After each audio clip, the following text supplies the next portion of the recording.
गणेश और लक्ष्मी की ये मूर्तियाँ पहली नज़र में भले ही आपको मिट्टी से बनी हुई दिखें, लेकिन ये सब मिट्टी से नहीं बल्कि गाय के गोबर से बनी हुई हैं।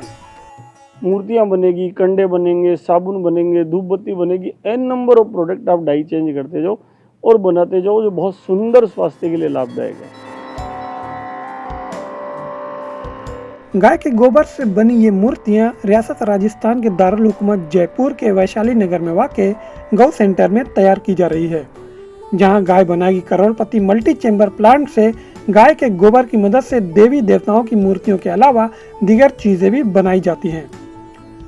गाय के गोबर को बतौर सनत तरक्की देने की ये एक अच्छी पहल है, क्योंकि लाइल्मी की वजह से न सिर्फ गाय की नस्ल बल्कि इंसानी माशरे को भी तकलीफ हो रही है। गाय दूध दे चाहे नहीं दे, अगर गोबर का भी सदुपयोग हो गया, गौमूत्र का सदुपयोग हो गया, तो एक गाय से 5,000 रुपया प्रतिदिन की कमाई हो सकती है, बशर्ते वो भारत की गाय हो।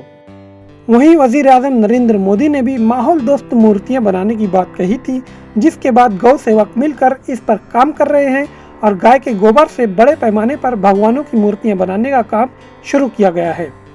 गोबर लाने के बाद में उसको, जो हमारे सामने ये मिक्सर पड़ा है, इस मिक्सर में मिक्स करते हैं और उसमें गोबर मिलाते हैं, गोबर के साथ मैदा लकड़ी मिलाते हैं, मैदा लकड़ी के साथ फेविकोल डालते हैं, फेविकोल के साथ में हम जोस पाउडर आता है वो डालते हैं, वो डालने के बाद में ये मिक्स हो जाता है।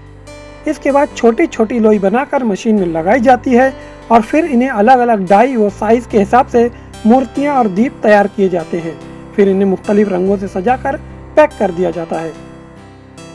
अगर दीपक की डाई है तो 1 मिनट के अंदर कम से कम 60 दीपक बन जाते हैं। ये जब भी प्रेस करते हैं तो 60 दीपक बन जाते हैं। अगर लक्ष्मी गणेश की डाई है तो 1 मिनट में कम से कम 10 से मूर्तियां तैयार हो जाती हैं।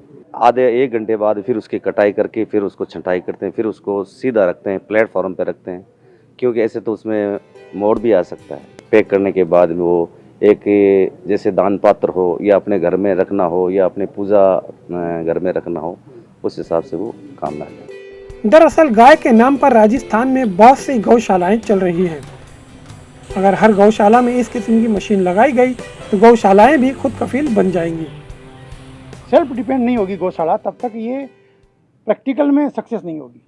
तो इस मशीनों से, यदि गौशाला में ऐसी मशीनें लगेगी और गोबर का सदुपयोग होगा तो गौशाला सबल बनेगी, गौशालाओं की आर्थिक स्थिति सुधरेगी, उससे सरकारों को अनुदान कम देना पड़ेगा।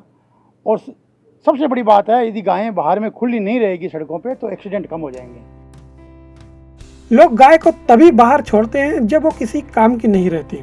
हकीकत यही है कि बेसहारा गायों को सहारा दे रही ये पहल न सिर्फ गोबर का इस्तेमाल करके गौशालाओं को आत्मनिर्भर बना रही है, बल्कि इससे गायों की हिफाजत भी हो रही है। इससे दूध न देने वाली गायों की अहमियत बढ़ेगी। इसलिए उनका हदफ है कि जयपुर शहर के 50,000 घरों में भगवान की मूर्तियां पहुंचाई जाएं, जबकि हुकूमत को भी इस तरह का इकदाम ज़रूरी है, जिससे सरकारी खजाने में भी इजाफा हो। Bureau report, ETV Bharat.